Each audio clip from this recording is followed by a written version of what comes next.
David Norman from Discover Battery here, and I'm at the Sparkbox Park in beautiful downtown Phoenix, Super Bowl weekend. I'm here with Brian Stark from Steel and Spark. He owns and operates the manufacturing company that assembles the homes you see in front of us here. This was an opportunity, given the exposure with Super Bowl, to really show what a sustainable housing product looks like. And so I like to call it the box sustainability. The product is called the Spark Box. Our company is Steel and Spark. The idea is that this is something that can drop in your backyard, that can help with housing that's quick to market. They're completely off-grid with lithium batteries and solar panels. We're going to do a tour of those and do the walk-arounds through those specific things, but maybe on the two platforms, what's the distinguishing difference and what do you see as the use cases for those individual models? The Sparkbox one, or the SB one, what we're calling it, was really evolution out of COVID, where people were working from home and they needed an office in the backyard, trying to have some place to get away from the kids. And so that was really just a studio. It has a 10 kilowatt hour battery system. It's a standard container. Yep. It's 8 foot by 20 foot. And so it can go into most backyards. And so that was kind of the idea. But the feedback we got was, hey, I need a bathroom in this thing. And so the next evolution of that was, okay, how do we do a bedroom off-grid that's not connected to utilities? And how do we, how do we develop that product? But there's a lot of information out there about lithium, and a lot of people see stuff on TikTok and Twitter, and if misinformation is a problem that we're all dealing with. And so I think that's really been the challenge. And so that's why it's really important for us to find a solution on the energy side. Yeah. Right? And that's why I really like with Discover, everyone we talk to during that research who is actually living off-grid or in the industry is hands down Discover Battery.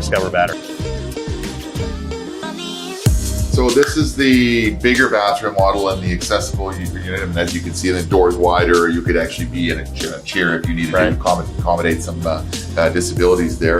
There's a full-size shower in this. It doesn't feel cramped. It doesn't feel at all like you're in a prefab container home. Right.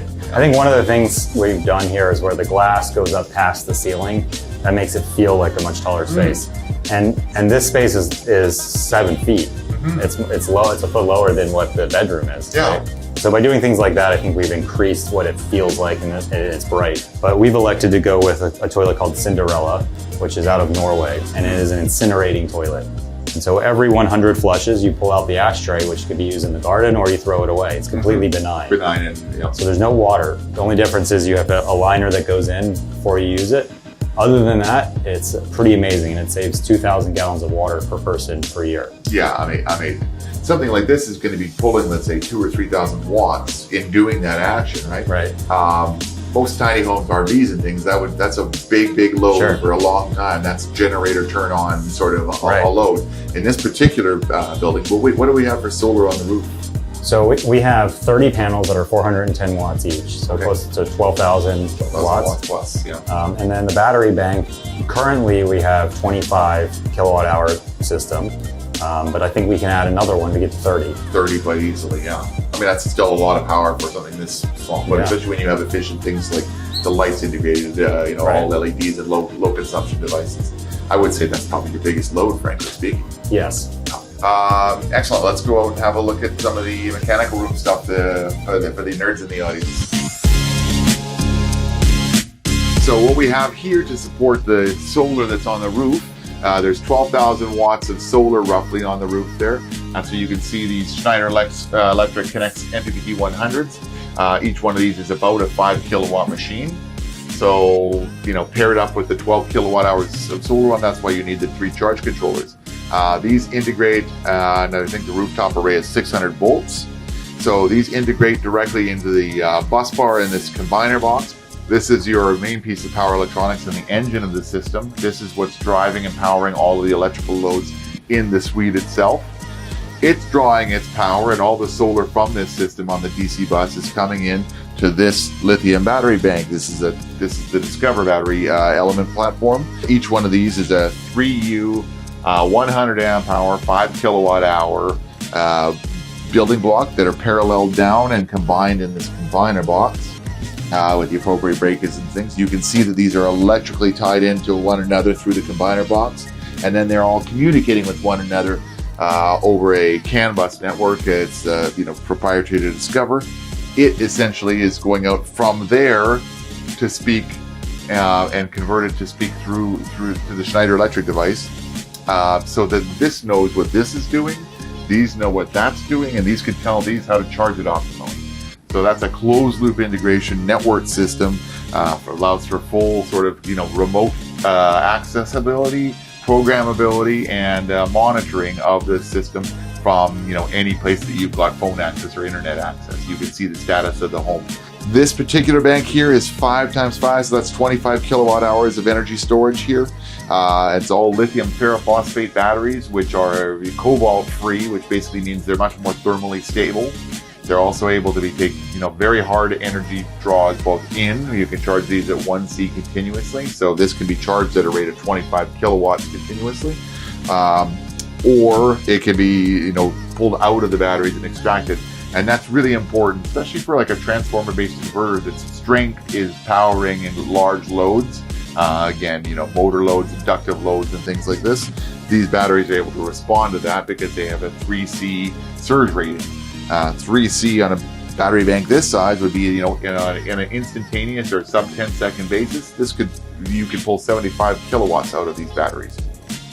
In the amps, speaking of that in amps, you're talking about 500 amps of DC at a 53 volt range.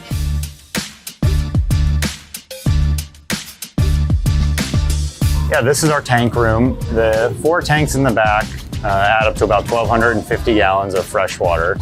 And that can be filled with a garden hose. There's an insert, which I can show you on the side, that you click in and it fills. It takes about 3 hours. This in front is our gray water tank. And so this has 330 gallons of gray water storage. The sinks, both sinks and the shower come through here. They come through a micron filter that filters out any type of soap or debris. There's also a grease interceptor that takes out any type of oils before it goes into the gray water tank. Basically on the supply side, we have everything is pumped. We have an expansion tank here, which is what saves your pump turning on constantly. And so that holds the pressure. And before it goes into our water heater, it goes through a UV filter. And then another 50 to 5 micron filter, and then straight into our water heater. What would what are you looking at? Let's say I was looking at that and putting a place in for my father to sort of age in. What am I looking at for a spend on something like this? $260,000. $260,000 US dollars. Okay. And now infrastructure for this same sort of thing. Are you putting this on piers typically? Yeah. So this will come in with diamond piers the day before. Okay. And that's a very simple process where we would just show up and install them. They're precast footings. And then the next day we just drop these two boxes onto the piers.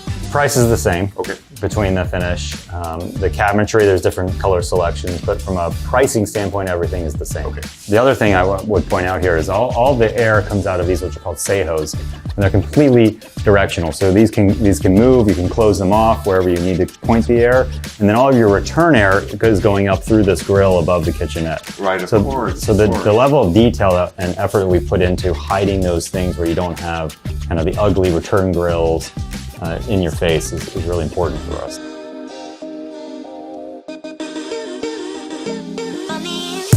Okay, Brian, we're in the last of the studios. We've done the full circuit now for the display installation. This is obviously a little more of a man cave than office, so to speak, in terms of the design and the finishing and things. This would be similar in footprint to the office we saw first. Right, 160 square feet. 160 square feet. Again, a 20-foot container, standard 20-foot shipping container. Exactly. Right. Lots of light, lots of space. Again, you can sort of see, the tall ceilings. It's not messing any space. You're not cramped in a box. It doesn't feel cramped at all. This is pretty amazing. Great work, and thanks very much. Hey, yeah, I want to thank you. I mean, it's been a wonderful week here. Absolutely. Thanks for all the assistance, and thanks, again, answering questions. I just found it fascinating talking to the designer, architect, I appreciate it. How it works.